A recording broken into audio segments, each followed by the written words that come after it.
On connaît tous Kylian Mbappé, le champion du monde, la star du Real. Mais ce que beaucoup ignorent, c'est qu'à seulement 26 ans, il a déjà bâti un empire digne des plus grands businessmen. Et son histoire, c'est bien plus qu'une carrière de footballeur.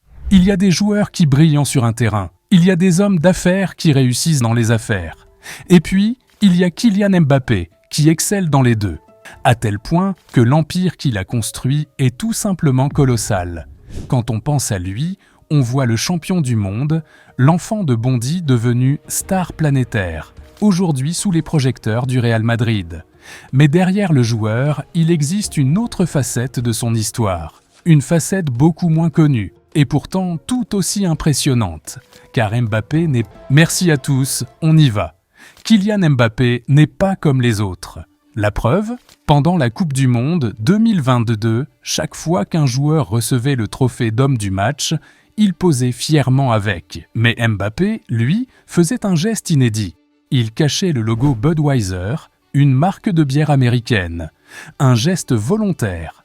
Parce qu'il refuse catégoriquement d'associer son image à l'alcool, aux paris sportifs ou au fast-food. Pour lui, mieux vaut perdre un gros chèque que de salir son image. Ce geste rappelle celui de Michael Jordan en 1992, lorsqu'il avait recouvert le logo Reebok aux Jeux Olympiques de Barcelone. Mais Mbappé, lui, avait déjà montré sa détermination bien avant ça. En mars 2022, il a carrément boycotté une campagne marketing organisée avec les sponsors de l'équipe de France. Du jamais vu. Le message était clair. Les footballeurs ne doivent plus être de simples hommes sandwich. Les sponsors crient au scandale. La FFF est en crise, mais Kylian reste ferme. Et le résultat est historique. En septembre 2023, un nouvel accord est signé. Désormais, aucune marque ne peut utiliser l'image individuelle d'un joueur de l'équipe de France sans son accord. En un geste, Kylian Mbappé a redessiné les règles du football français. Désormais, ce sont les joueurs qui choisissent les marques qu'ils veulent représenter, et non plus les fédérations. Une révolution. Il a osé imposer ce que personne n'avait osé contester avant lui, preuve qu'il n'est pas seulement un joueur, mais aussi un décideur. Et derrière cette puissance, rien n'est laissé au hasard. Son organisation est millimétrée. Contrairement à la plupart des stars, Mbappé n'a pas d'agent attitré, pas de Jorge Mendes. Tout est géré en famille. Sa mère, Faiza Lamari, ancienne handballeuse, supervise son image et ses contrats. Son père, Wilfried, garde un œil attentif sur le sportif. Et son avocate, Delphine Verheyden, sécurise chaque dossier. En 2017, quand Kylian Mbappé signe au PSG, la famille ne perd pas de temps. Elle crée KEWJF, une société spécialement destinée à gérer ses droits d'image. Et même le nom a du sens. Ce sont les initiales de toute la famille, Kylian, Ethan, Wilfried, Jires, Faiza. Un message clair. Dans les affaires, rien ne se décide sans eux.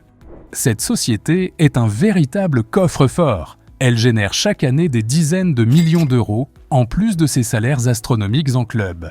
Mais ce n'est pas tout. Il y a aussi Sisa Sori pour gérer son patrimoine immobilier et une société de production dont sa mère est l'unique actionnaire. Bref, Mbappé n'est plus seulement une personne, il est devenu une marque protégée. Son prénom, son nom, ses initiales KM et même sa célébration bras croisés sont déposés légalement. Oui, ce geste iconique qu'il fait après chaque but lui appartient. Si demain vous l'utilisez à des fins commerciales, il pourrait très bien venir frapper à votre porte. Il a même son propre site internet. On y trouve sa boutique, sa marque de vêtements, une maison d'édition et surtout la liste de ses sponsors. Parce qu'après la Coupe du Monde 2018, les marques se sont bousculées. Des centaines d'offres, des centaines de refus. Mbappé a préféré la sélectivité. Quelques partenaires seulement, mais triés sur le volet. Aujourd'hui, on retrouve 4 noms sur son site officiel.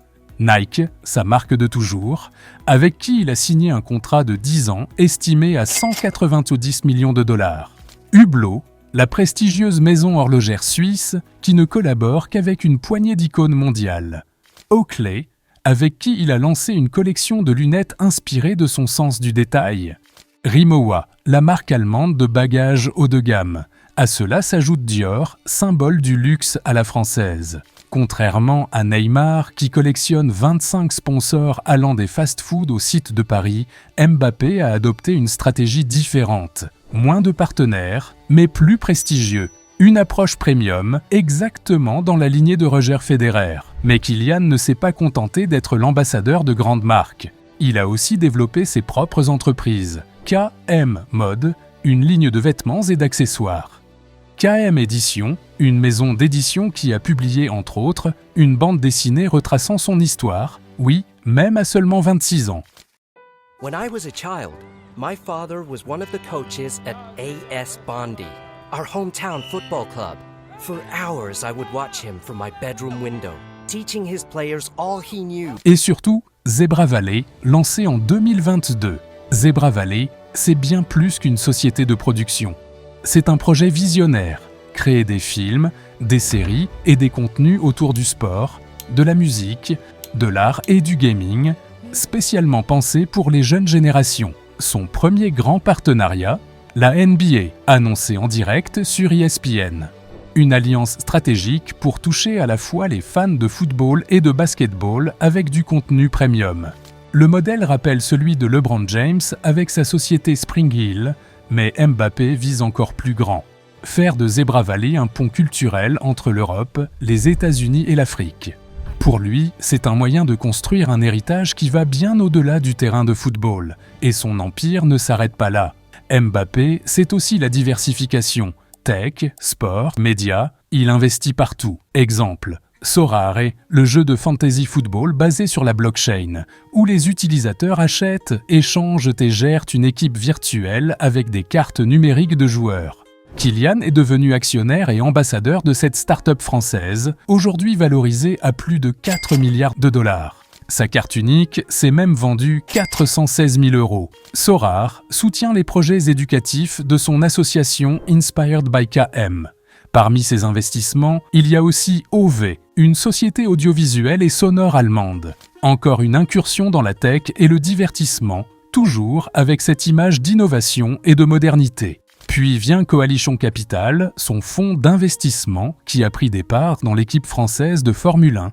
Là encore, du pur Mbappé, misé sur l'avenir, sur l'image durable et sur le futur. Mais son coup le plus marquant reste son arrivée au stade Malherbe de Caen.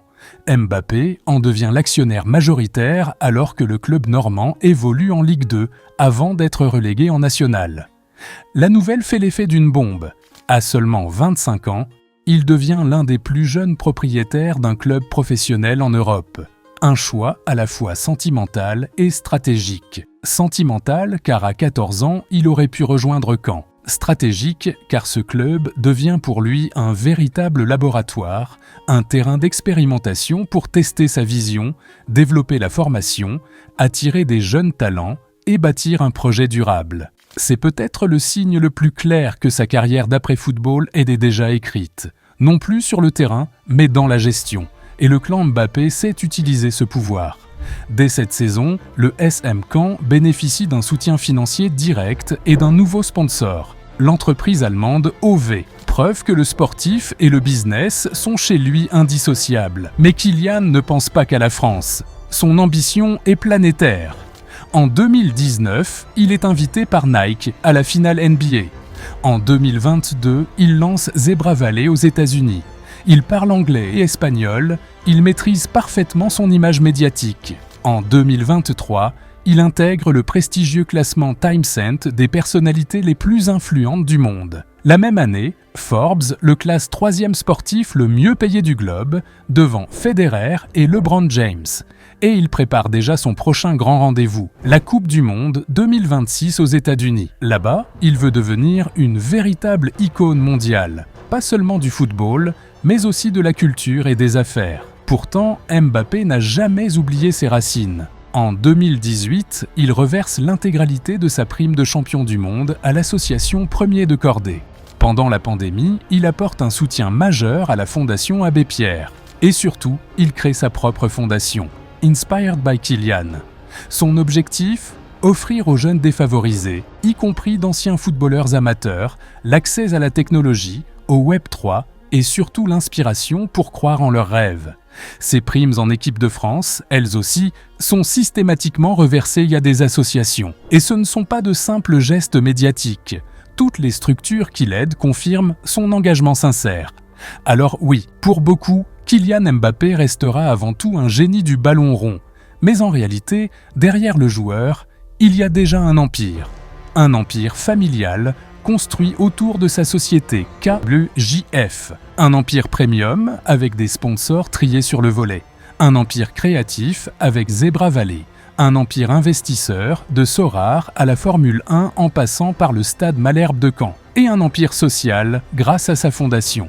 À seulement 26 ans, Mbappé agit déjà comme un PDG. Il a compris qu'une carrière sportive ne dure que 15 ans au plus haut niveau, mais qu'un empire, lui, peut durer toute une vie. D'ailleurs, ce n'est pas un hasard. Quand il avait 15 ans, à Monaco, un professeur demanda à sa classe d'imaginer la couverture d'un magazine. Certains ont choisi L'Équipe, d'autres Vogue. Mbappé, lui, a dessiné une fausse couverture du Time Magazine avec ce titre « El Maestro ». 4 ans plus tard, ce rêve est devenu réalité. Une preuve de plus de son obsession, apprendre, anticiper, toujours se projeter sur et en dehors du terrain. Et même si sa carrière sportive est encore loin d'être terminée, une chose est certaine, Kylian Mbappé n'aura jamais le temps de s'ennuyer après le football et il l'a lui-même confié aux médias, notamment à Click TV. Vous savez, je pense déjà à l'après-football. J'essaye de ne pas trop m'y attarder parce que j'ai encore énormément de choses à accomplir sur le terrain, mais la vérité, c'est que j'ai déjà commencé à bâtir autre chose. Des entreprises, des projets concrets. J'ai lancé une société de production, fait des investissements, pris les rênes d'un club, créé une association.